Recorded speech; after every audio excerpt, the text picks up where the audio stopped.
नमस्कार। Breaking news में बड़ी खबर आपको बता दें कि बिहार में बुर्का विवाद लगातार बढ़ता ही जा रहा है और नीतीश कुमार को लेकर विपक्ष लगातार हमलावर है, आरोप लगा रहे हैं। इसके साथ ही अभद्र टिप्पणी भी की जा रही है। लेकिन अब बीजेपी खुलकर नीतीश कुमार के साथ खड़ी है और उनका समर्थन कर रही है। इसी दिशा में दिलीप जायसवाल ने कहा कि उनकी सुरक्षा को ज्यादा बढ़ाना चाहिए, क्योंकि उनको लेकर अब अभद्र टिप्पणी और उनको जान से मारने तक की धमकी भी मिल रही है। तो इसी खबर पर ज्यादा अपडेट के साथ मेरे साथ मौजूद है मेरे सहयोगी नविंदु। तो नविंदु, क्या है ये पूरा मामला? देखिए, ये जो मामला है ये हर किसी ने देखा है। जब एक मुस्लिम युवती नियुक्ति पत्र लेने के लिए नीतीश कुमार के पास पहुंची तो नीतीश कुमार ने कहा कि इसको घूंघट को नीचे कर दो। अब कुछ लोग इसके समर्थन में बात कर रहे हैं, कुछ लोग इसके विरोध में बात कर रहे हैं। सवाल यहां पर नीतीश कुमार पर उठाए जा रहे हैं कि उन्होंने उस मुस्लिम महिला के साथ अभद्रता की, उस मुस्लिम महिला को बेइज्जत करने की कोशिश की। जबकि नीतीश कुमार की पॉलिटिक्स को अगर देखा जाए तो आप इससे सीधा समझ सकते हैं कि जो आरोप उन पर लग रहे हैं वो पूरी तरह से निराधार है। नीतीश कुमार ने उस महिला का कोई अपमान नहीं किया। नीतीश कुमार का जो अंदाज है, जिसके लिए वो जाने जाते हैं, उनके बोलने का जो तरीका है, उनका हाव भाव जो है, उसी के अनुरूप उन्होंने बस उसको नीचे खींचने की कोशिश की। जो लोग इसको गलत मानते हैं, हो सकता है उनकी नजरों में ये चीजें गलत है, लेकिन नीतीश ने कोई इतना बड़ा काम नहीं कर दिया जो इनको लेकर उनको मां बहन की गालियां दी जानी चाहिए, क्योंकि वो एक प्रदेश के मुख्यमंत्री हैं।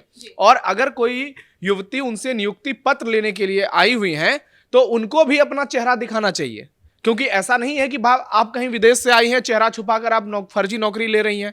नौकरी सरकार दे रही है, यहां भेदभाव नहीं हो रहा है कि हिंदुओं को मिल रहा है तो मुसलमानों को नहीं मिल रहा है। उसके बावजूद इतने बड़े पैमाने पर इस बात का इन्होंने तूल बनाया कि अब नीतीश कुमार को दुनिया भर की धमकियां मिल रही हैं, गालियां मिल रही है, यहां तक कि पाकिस्तान वाले फोन करके धमकी दे रहे हैं।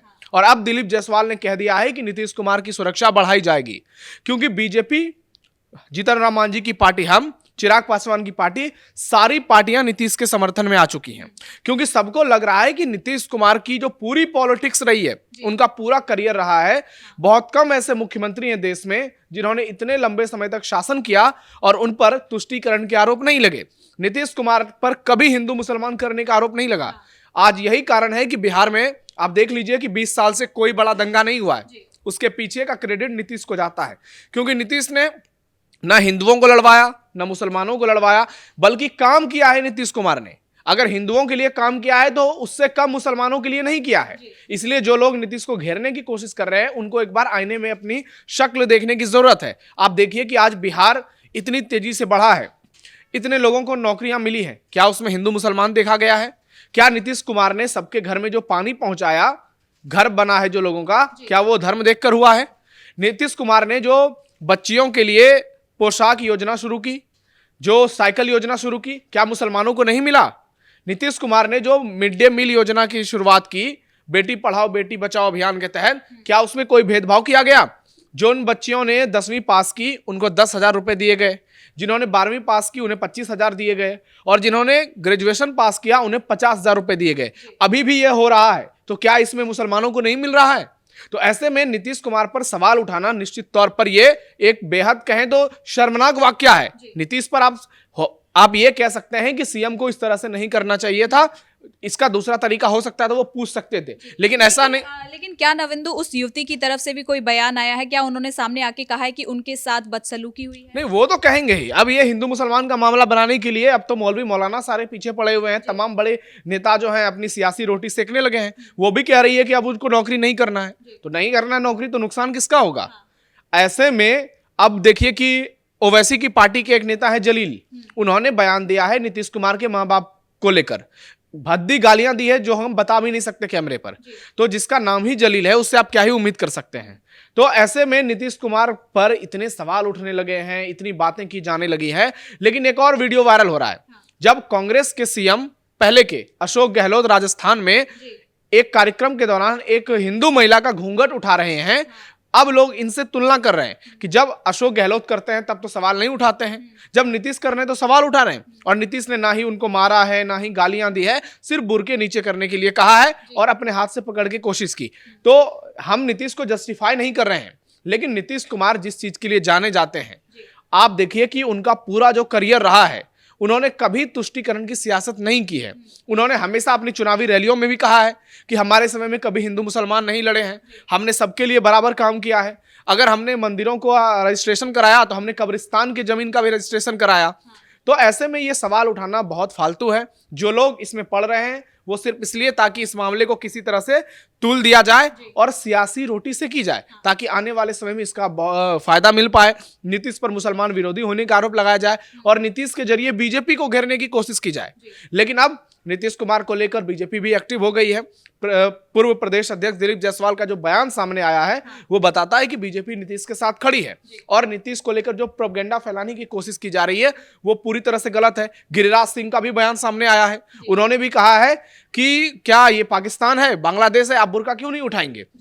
और अभी चुनाव में देखा किस तरह से बवाल हुआ पूरे बिहार में। बुर्के को लेकर चुनाव आयोग ने साफ निर्देश जारी किया कि बुर्के को हटाकर चेहरे को दिखाकर तब फिर वोटिंग दी जाएगी, और इसे लेकर भी बहुत सारे लोगों ने विरोध किया।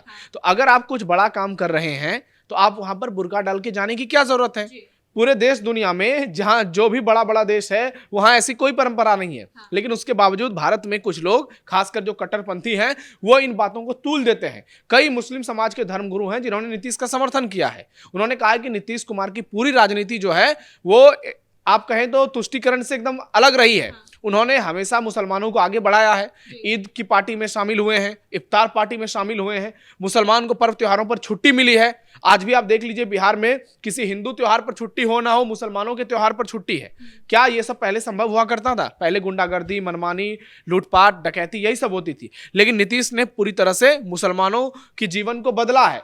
आज चाहे शिक्षक हो, बिहार पुलिस हो या हॉस्पिटल में नर्स हो, मुसलमानों को हर जगह उतनी ही अवसर मिले हैं जितने हिंदुओं को मिले हैं। लेकिन अभी ये मामला इतना ज्यादा क्यों उछाला जा रहा है? यह सिर्फ इसलिए उछाला जा रहा है क्योंकि बीजेपी पर तुष्टीकरण का आरोप लगाया जाए, नीतीश को घेरा जाए और एक जो सरकार काम करने की कोशिश कर रही है लगातार, उस पर सवाल उठाकर किसी तरह से जो लय पकड़ा गया है उस लय को तोड़ने की कोशिश की जाए।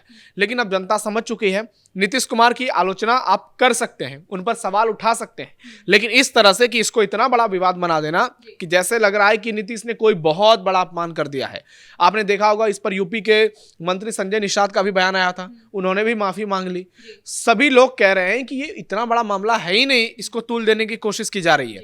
अब देखना यह होगा कि आने वाले समय में इस पर क्या होता है। वहीं बिहार के डीजीपी विनय कुमार ने जो नीतीश को धमकी मिली है उसको, उस वीडियो को जांच के लिए आदेश दे दिया है। यानी अब सरकार भी पूरी तरह से एक्शन में है, पुलिस भी पूरी तरह से एक्शन में है, और ये जो लोग सियासी रोटी सेक रहे हैं अब इनके लिए कोई स्कोप बनता हुआ नजर नहीं आ रहा है। विपक्ष की बात करें, तेजस्वी यादव यहाँ है नहीं, वो लगातार बिहार से बाहर हैं, 14 दिन हो चुके हैं। लालू प्रसाद यादव पर फैसले आने को हैं। तो ऐसे में अब विपक्ष की स्थिति पहले से खराब है। लेकिन कुछ कट्टरपंथी नेता जो अपनी सियासी रोटी को सेक कर नीतीश कुमार को डाउन करना चाहते हैं, वो इस तरह के फिजूल सवाल उठा रहे हैं। और एआईएम नेता की बात करें तो अभी एआईएम के जो 5 विधायक जीते थे उन्होंने नीतीश कुमार से मुलाकात की है। तो इसलिए अब देखना यह होगा कि इस मामले में आगे क्या होता है। क्या नीतीश की ओर से कोई फिर से बयान सामने आता है या फिर सरकार की ओर से इस पर कोई टिप्पणी सामने आती है। और एक बात ये भी कि क्या इन धमकियों के बाद क्या वाकई उनकी सुरक्षा भी बढ़ाई जाएगी? नहीं, सुरक्षा तो निश्चित तौर पर बढ़ाई जानी चाहिए क्योंकि ये एक संवेदनशील मामला है। अगर कोई नीतीश की जगह पे कोई और भी सीएम हो, योगी आदित्यनाथ हो, देवेंद्र फडणवीस हो, मोहन चरण मांझी हो, ममता बनर्जी हो, कोई भी हो, अगर मुख्यमंत्री को धमकियां मिल रही है तो निश्चित तौर पर उनकी सुरक्षा को बढ़ाई जानी चाहिए। और दिलीप जायसवाल ने यह ऐलान कर दिया है तो ये तय मानकर चलिए कि नीतीश की सुरक्षा को और मुस्तैद किया जाएगा। उन्होंने कहा कि अब नीतीश कुमार से हर किसी को मिलने की इजाजत नहीं होगी, क्योंकि देखने नीतीश जो है अक्सर लोगों के बीच जाते हैं, मिलते जुलते रहते हैं, कार्यक्रमों में शामिल होते हैं। तो ऐसे में अपराधी जो है वो कभी भी अपने मंसूबे में कामयाब हो सकते हैं, लेकिन जब सुरक्षा एकदम टाइट रहेगी तो ये करना बहुत मुश्किल होगा। वैसे ही नीतीश कुमार की सुरक्षा बहुत बेहतर है। ऐसे में अब देखना ये होगा कि क्या उन्हें अब और ज्यादा बेहतर सुरक्षा दी जाती है, ये तो बहुत जल्दी क्लियर हो जाएगा। बहुत बहुत धन्यवाद नवेंदु इन तमाम जानकारी के लिए। तो कुल मिलाकर नीतीश कुमार की सुरक्षा आने वाले दिनों में हो सकता है कि उसे बढ़ाई जाए, क्योंकि दिलीप जायसवाल ने यह ऐलान कर दिया है कि उनकी सुरक्षा को बढ़ाई जाए। जो लगातार उनको धमकियां मिल रही हैं उसके बाद कहीं ना कहीं माहौल ज्यादा गर्माते जा रहा है। बुर्का विवाद लगातार बिहार में अब कहीं ना कहीं तूल पकड़ता जा रहा है, जिसको लेकर नीतीश कुमार की सुरक्षा को भी अब बढ़ाया जाएगा। फिलहाल ब्रेकिंग न्यूज में इतना ही। कैमरा पर्सन राजकुमार के साथ मैं सृष्टि शाह।